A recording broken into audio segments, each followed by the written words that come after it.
There's a quiet question that keeps coming up in conversations, in feed threads, and in the small talk at family dinners. Why does the world act like life must follow a fixed map study? Work, find a partner, marry, raise kids, as if those steps are the only proof someone has lived well. It's offered so often that it starts to sound like facts. People ask it kindly, friends tease about it, and social media shows milestones in a steady reel. But the facts of life today do not line up exactly with the facts of life a generation ago. Cities, jobs, technology, the cost of living, and how people connect have all changed. When you look at these shifts clearly, staying single starts to look less like a failure and more like a considered choice that fits modern reality. Epictetus taught a simple, yet firm lesson. Freedom is the only worthy goal in life. It is won by disregarding things that lie beyond our control. That line is short and practical. It asks a person to separate what they control from what they don't, and to invest energy only in the first group. In our time, the social pressure to pair up is often outside a person's control. It comes from tradition, family, and public expectation. Choosing not to follow that pressure becomes, in Epictetus' terms, a way of guarding freedom. It is not about rejecting connection. It is about refusing to surrender what is under one's own care, time, focus, and the building of character to forces that do not belong to the self. Look at the old reasons for marriage and household formation. In earlier times, pairing up was often about survival. Two people shared labor, pooled resources, and kept a household going in a world where social supports were weak. That made sense then. Today, for many people, a single person can earn a living, rent, or buy a home, and maintain friendships that support life in ways that formerly required a family structure. Technology gives access to remote work and global communities. Social services and different forms of household support exist. In short, the survival argument for early pairing is weaker than it once was. That changes the decision calculus. Dating today also adds new layers. Apps make meeting people easy in one sense, but they also introduce new kinds of friction. Swiping, small talk, short dates, messages that vanish without explanation. This pattern produces a kind of fatigue. People talk about being tired of first dates that go nowhere, of conversations that stop, of ghosting and mixed signals. Walking away from that game isn't necessarily a rejection of romance. It can be a practical choice to avoid repeatedly spending emotional energy on things that offer little return. It's a decision to preserve attention for projects, learning, and healthy relationships that might be more available later or in different forms. Time is a resource that often determines priorities. When two people share life in a household, many small choices require negotiation. What to cook? Who will take the morning shift? Which friends to see? How to spend the weekend? These daily questions add up. For people trying to finish an important project, earn a degree, build a business, or train a skill at an advanced level, uninterrupted blocks of focus matter. Single life allows for those long, concentrated stretches more often. That kind of focus can change the course of a career or creative pursuit. It's not romanticizing solitude. It's the math of attention. Money is another factor. The costs of housing, childcare, and healthcare are high in many places. Some people delay or avoid the financial obligations of family life in order to build a more secure base first. That looks like prudence, not avoidance. Saving, investing, starting a business, or paying down debt before adding shared financial responsibilities can be a mature plan. Epictetus offered a view that fits modern budgeting. Wealth consists not in having great possessions, but in having few wants. Fewer wants can mean fewer obligations and more freedom to make choices without being under financial strain later. Emotional labor exists in relationships, and it is not small. Love is rewarding, but it asks for attentiveness, listening, compromise, carrying through illness or difficult years. That labor is meaningful when chosen, but it still draws from a person's finite emotional energy. When someone needs months or years to do inner work, therapy, steady habit formation, recovery from past hurts, spending that energy on a partner can reduce their ability to heal. Single years can be seasons for repair and stabilization. That's not avoidance, it is preparation. Doing internal work first tends to make later relationships healthier. It helps to be precise about solitude versus loneliness. Loneliness is painful and is a real risk. Solitude, by contrast, can be an active and productive state. In solitude, people have space to test routines, try new disciplines, and learn their rhythms. They can fail in private, learn, and keep trying. Solitude can be a workshop for the self. The Stoics valued this internal work because it builds character. Doing practical things alone, cooking for oneself, keeping a small home, making a budget, handling a repair, builds competence. Competence breeds confidence, and confidence is useful in any relationship one might later choose. Friendship often changes shape in single life. Without a partner as the center of daily life, many people spread their attention across a wider network. Friends, neighbors, colleagues, mentors. That diversity can make social life resilient. If one relationship ends, there are others ready to sustain the person. Single people often invest in rituals, weekly dinners, community groups, volunteer work, sports teams that create durable social bonds. Those chosen ties can be as deep and nourishing as romantic attachment. Stoics prized friendship. It is not lesser, just different. Mobility and optionality matter in a fast-changing world. With remote work, freelance opportunities, and global job markets, people often need the freedom to move quickly for chance offers or brief contracts. A person without shared household obligations can accept a short-term posting in another city, try living abroad, or move states without long negotiation. That flexibility can accelerate career growth and personal development. Optionality is a genuine asset in modern life. Health and recovery give another practical reason to choose single life, at least for a while. A person who has faced emotional breakups, family stress, or personal illness may find it wise to use a season of single life to build steady routines. Sleep, exercise, therapy, and consistent eating. That stability strengthens resilience. Entering a new relationship in a better place makes both people more secure. This is not selfishness. It is careful self-care that benefits future partnerships should they arise. Practical civic factors shape the choice too. Some cities and countries are more friendly to single households because of housing options, transit, and social programs. Other places make single life difficult through high rents and limited supports. The structure of the world matters. Where cities designed for many life shapes, single living becomes safer and more viable. Stoic prudence says to adapt choices to the conditions you face, not to an old script that no longer fits your context. There's also the social media layer. On one side, feeds display highlight reels, engagements, weddings, trips that suggest a life being checked off. On the other side, the internet shows many models of living now. Solo adventures, tiny houses, co-living collectives, and community projects. The visibility of varied paths helps normalize different life shapes. The Stoic advice is simple here. Notice what others display, but do not let curated images determine your decisions. People are not disturbed by things, but by the views they take of them. Seeing others' lives is informative, not determinative. Creativity often benefits from focused stretches of time.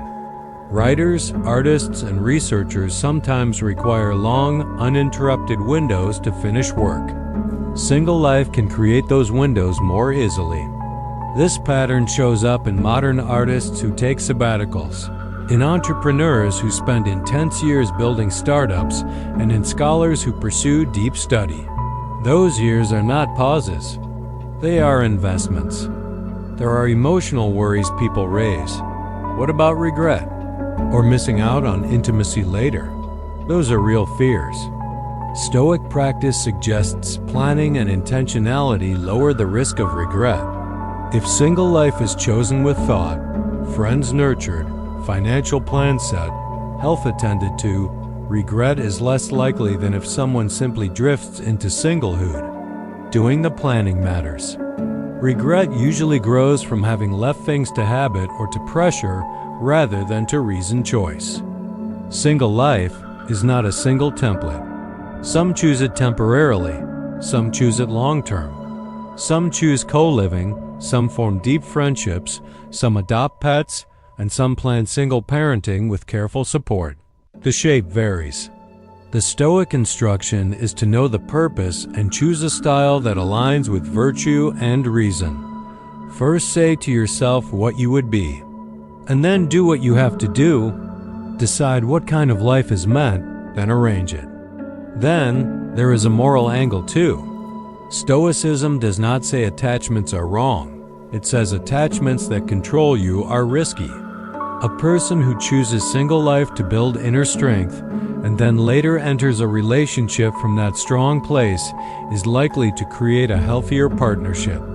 A person who rushes into coupling from fear may produce a less stable bond. The moral move is to act from reason and care. Community matters.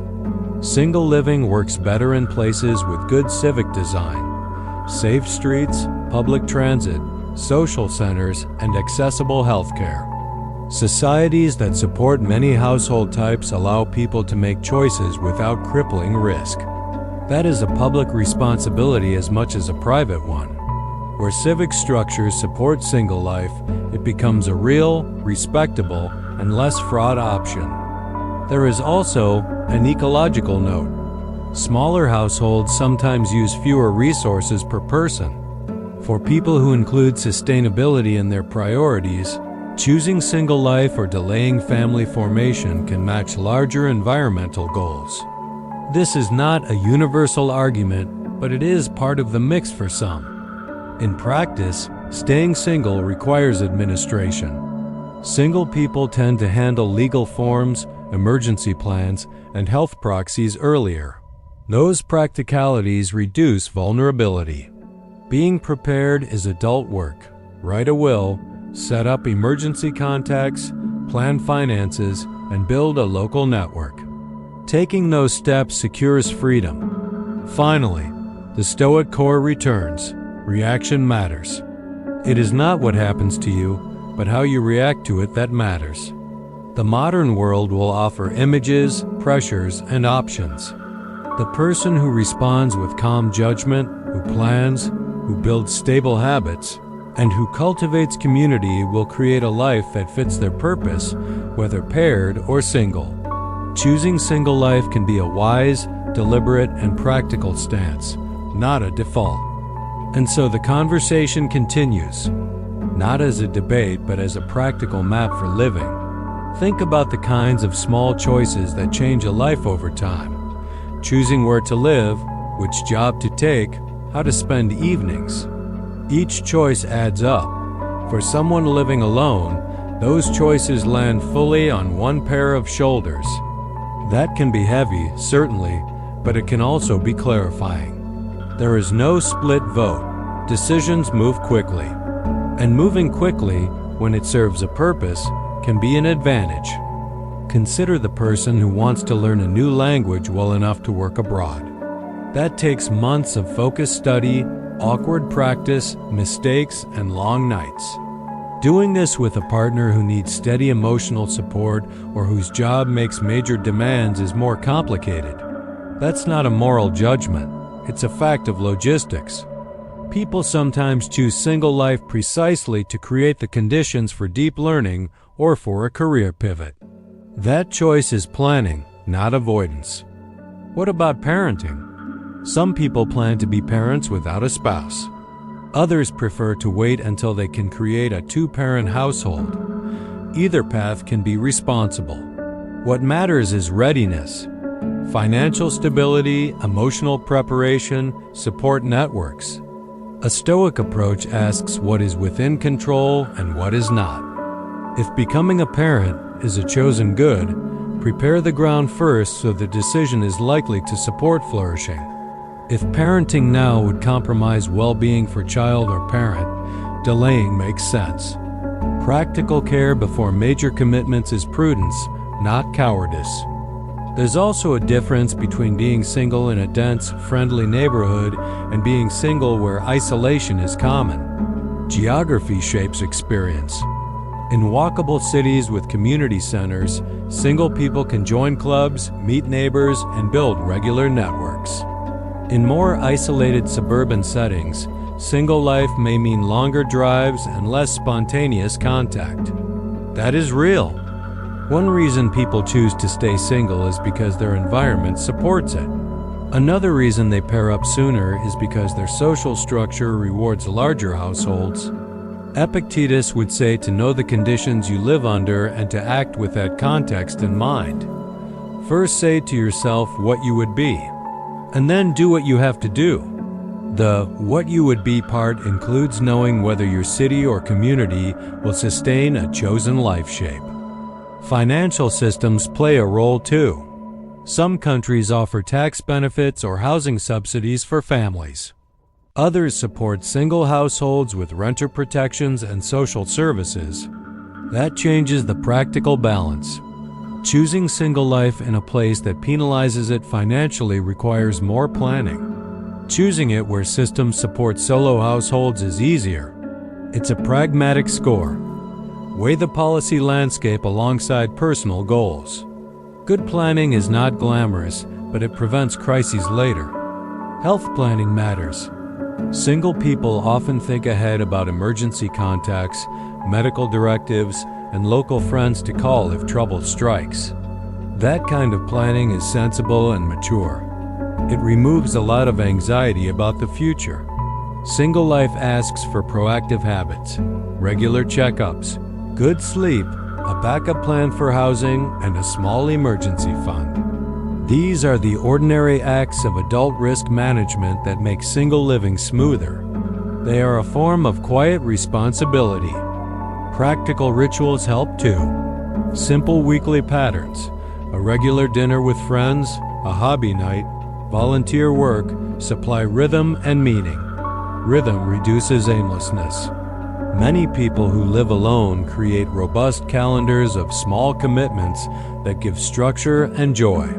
Rituals also reduce the chance that loneliness will become a slow ache. People who schedule connection stay connected. That is not a trick.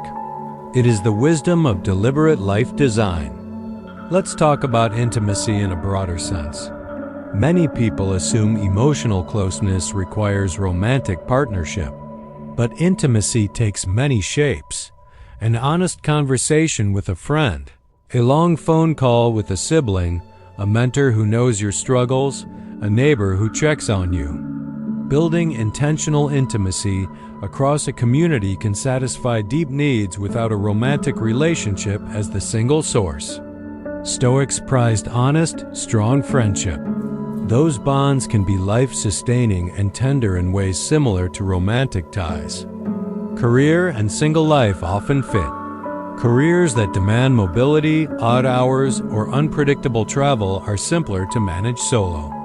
A person who wants to accept an international posting, try working on a film set, or join a research team in another time zone faces fewer compromises alone.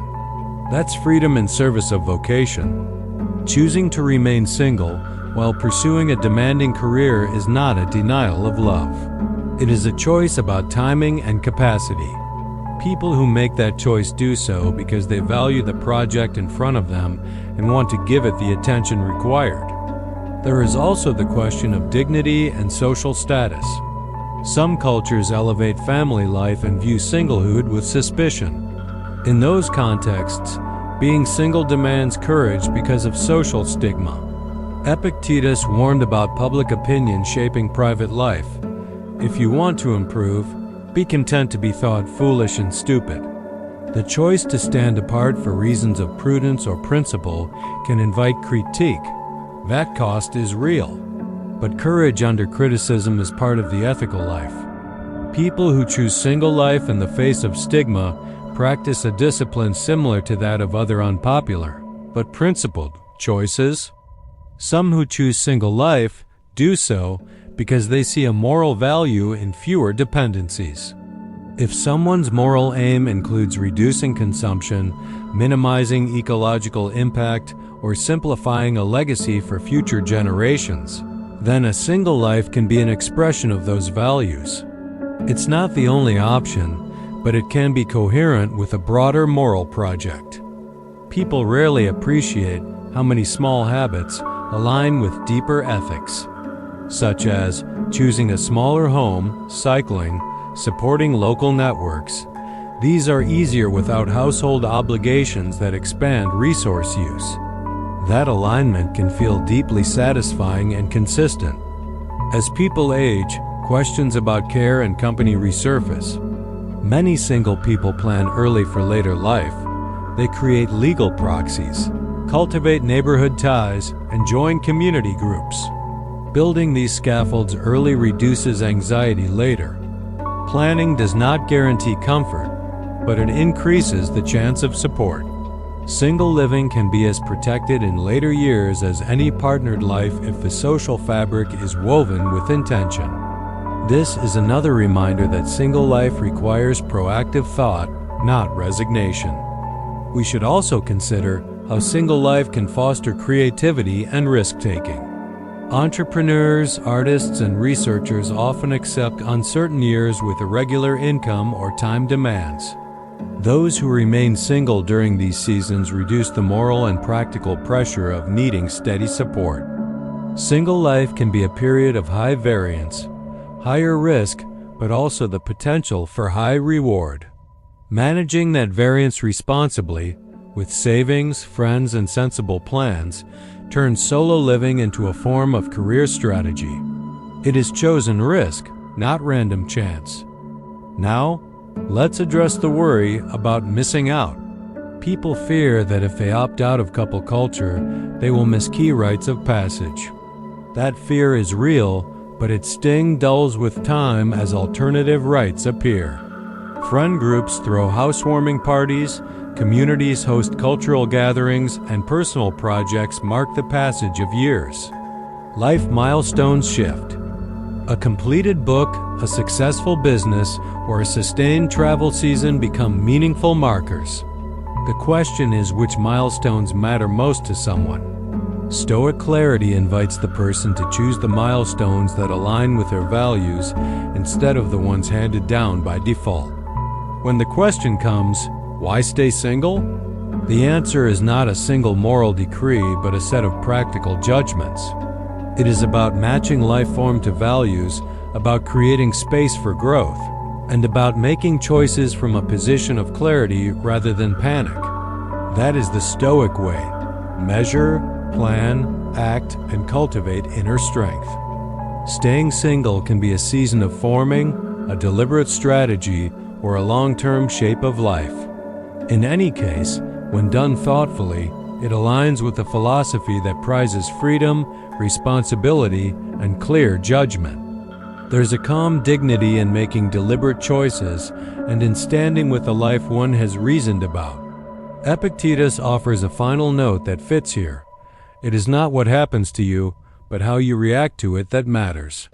Reacting with steadiness, building community, and cultivating discipline are all paths to a life that holds up.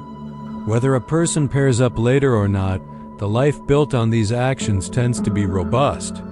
So the quiet answer to the question of single life is simple.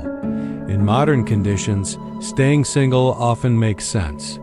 It can preserve freedom, support focused work, reduce unnecessary obligations, and allow a person to build a life by choice. It asks for planning, community, and care. It is not a retreat from life. It is a form of living with attention. And that is where we end. Not with a call to change, but with a reminder. Choose deliberately, live with steadiness, and let reason guide the shape of life.